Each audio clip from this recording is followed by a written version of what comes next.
See how that's snapping back in place, and these are really defined creases. This is going to hold up just fine. Guten gardening, everybody. Welcome back to episode 2, where we're talking about ways to reduce the use of plastic during seed starting. Now, if you didn't check out our first video, I highly encourage you to do that because we focused in on upcycling, reusing, and repurposing older products to reduce our plastic use. Well, in today's video, I'm going to show you 2 very simple ways to repurpose simple, common household items that are going to really help you with seed starting. Now, the first technique I'm going to show you involves the core that you would get either in toilet paper or that you could get from paper towel. With paper towel, you're going to be able to make a couple of these seed starters that I'm going to show you.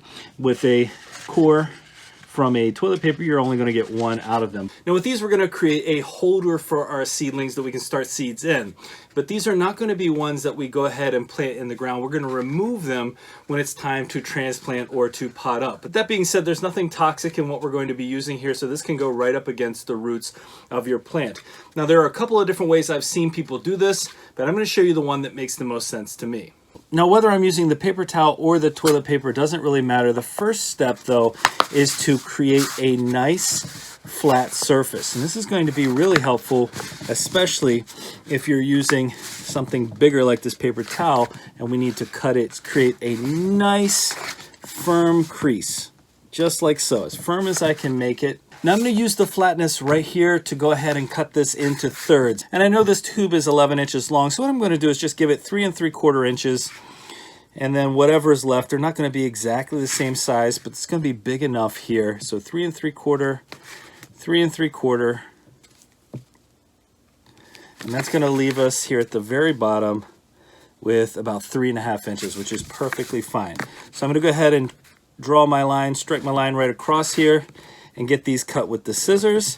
And then we're going to have a grand total of 4 tubes, 3 from the paper towel here, very simple, and 1 from the toilet paper core.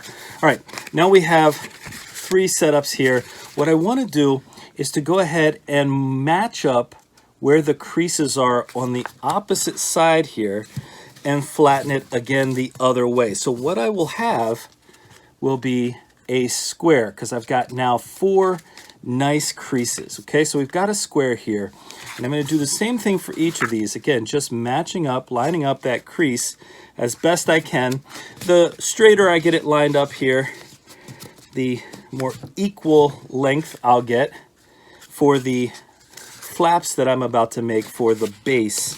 Well, now that I've created this, I want to go ahead and create some flaps that are going to cover the bottom. And I'm not really worried if it goes the whole way across. That's not overly important. So what I'm going to do, it's probably a little bit more than an inch, but I'm going to use this ruler, which might be a little less than an inch. And I'm just going to draw a line right across the base of my roll. And I'm going to do that on both sides. And the idea here is that now where I have my line, I'm going to cut up on each of these creases directly to that line. And that's going to create the flaps that we need. So I'm going to cut as carefully as I can to stay along the crease. I'm going to try my best to not go above the line. We're almost there. Just like so. And one more gets us there. Now, what I'm going to do is I'm going to take each one of these lips and I'm going to fold them right along the line. And actually drawing the ink here created a little bit of a crease, so it's really easy to fold. And I'm going to fold each of these flaps in till it hits the line, get it nice and creased, and do the same thing. So I've got 4 flaps all folded in nicely and then back out just to get them out of the way. And now what I've created is a base that's sealed up. Now if I just let this go, it's going to pop right back out. So I've got a little jar of water here, and this is a trick I learned from another YouTuber. What I want to do is to soak the base just briefly, just for a few seconds. So this is going to create not really a seal per se, but a kind of effect. Well, you'll see what I mean whenever it dries out. Go ahead and push down on the bottom here to let that firm up. And I'm going to set this off to the side and let it dry. All right, I've had these 4 drying out overnight. Let me show you what's happened to the bottom of this, and let me show you what it looks like when I've gone ahead and set this up and put some seeds in here. All right, let's have a little look-see here. It's dried out overnight, and now, see how that's snapping back in place, and these are really defined creases? This is going to hold up really nicely. Again, we're looking at about 2 inches here, max of soil depth, and I'm gonna leave it a little bit lower on the surface anyway. So about 1.5 inches of soil. This is going to hold up just fine. Let me go ahead and load this up. I've got some pre-moistened mix in here. This is just the standard potting mix that I use. And I'm gonna push it down in here. I'm gonna leave about 3/4 inch or so here at the top. I'm going to put my seed down in here and then I'll cover it right back up. Now, none of these are going to be as sturdy as plastic, but there's plenty of stability here, and I can go in and load whatever seeds I want to get started in here, and I have used no plastic whatsoever. How cool is this? 1, 2 seeds of each of these. This is just some green cauliflower that I'm going to load up in here, and that is a simple, free way to go ahead and reduce plastic use in your garden. I mean, you're already paying for the roll. Go ahead and use the core as well. All right, the next thing I'm going to show you how to make are these really simple newspaper pots. And again, once you're finished reading the newspaper, if you still read it, or you can find access to some older newspapers, you can make a whole bunch of these for no additional money than you're already going to be spending.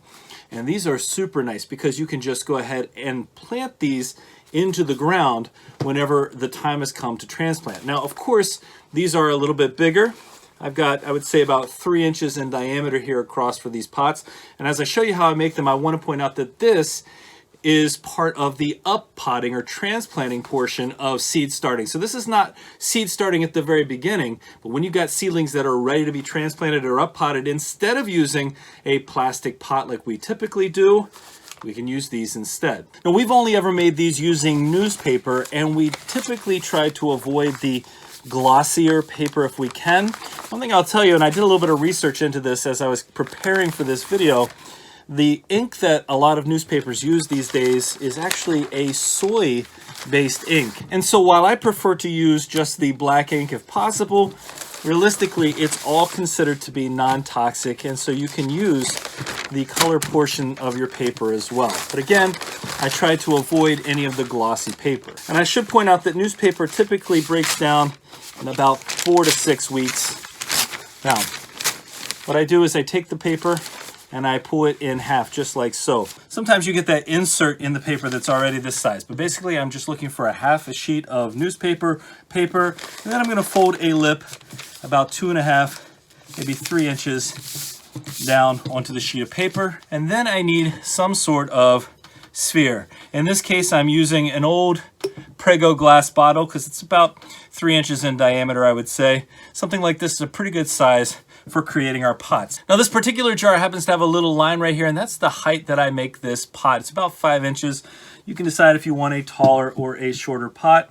And then I'm going to roll this around right at that line, roll this the entire way around. Now, I found that when I'm rolling this, if I roll it up in the air or on my leg or something like that, it actually helps to keep it a little tighter than just necessarily rolling it here. But I want to keep it as tight as I can until I've got it rolled the whole way.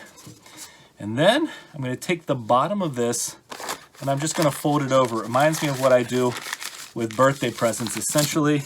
And I'm going to press down on it just like so. Now, I already said once that this is not going to be as sturdy as a plastic pot, and I have seen people glue the bottoms and even glue the side of this. I don't really think that that's necessary. My goal isn't to put anything else on here other than the newspaper itself, but even though it's not as firm as plastic, it's still going to work just fine for up potting. Now, I'm going to gently pull the jar out. We've got our pot right here. You can see it's falling over. That's not a problem at all. I'm going to go in here and I'm going to press the inside down, and for whatever reason, it doesn't really do anything, but I like to take the top lip here and just fold it back.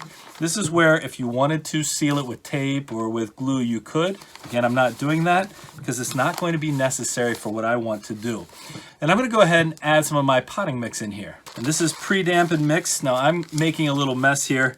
It's not something I would normally do. I'd normally have it in my little soil tray to prevent the mess, but I just want to show you what this looks like. Now that I've added a little bit of mix into the bottom here, you can see it's staying together just fine. I didn't wet it, I didn't do anything else to it. It's staying together just fine, and it's stable. I'm gonna go ahead and transplant one of my seedlings into here so you can see what it looks like. All right, this is one of my Kellogg's tomato seedlings, and it's just starting to get its true leaves in here, but I'm gonna up-pot it into here. I know I need to add a little bit more potting mix, and then I'm gonna place this right here. And you know what, tomatoes, when you plant them, you wanna give that stem plenty of contact with whatever mix you're growing in. And you wanna do that because the roots can form up the stem, and that's gonna give you a better root base. So I'm gonna plant it nice and deep in here, and this is what it's gonna look like. Now, why am I not worried about this flap opening up, even though it is definitely loose here? Because I'm gonna make a whole bunch of these, and I'm gonna put them in a tray, and this is where I'm gonna keep them watered. And when I have them in the tray, they're gonna push against each other, and they're gonna hold themselves in place. So there's no real reason for me to worry about these falling apart. And again, in the end, once the roots are developed and these are ready to go outside, this whole paper pot is gonna go right down into the ground. It only takes a couple weeks for this paper to decompose. And so by the time this is ready to go outside, we will be in great shape. I won't have to remove the paper at all. And again, the ink is non-toxic, and this is biodegradable. It's all gonna break down, and it's gonna work just fine. All right, folks, what do you think? 2 simple solutions to reduce your use of plastic in seed starting and in the garden. Both of these, again, no additional cost to what you probably already have around your house. And if anything, you're gonna be reducing the amount of waste going to your landfill or even your recycling center, because you're gonna take care of repurposing, upcycling, reusing products that would otherwise go to waste. Well, we hope today's video was useful for you. Stay tuned for part 3 of this series. And again, if you didn't check out part 1, you should definitely do so, because we're trying to reduce the amount of plastic that we use here in the garden. Thank you so much for watching. If you haven't already, go ahead and hit the like button. Remember to share and subscribe, and most importantly, remember, when you're with us, you are good to grow.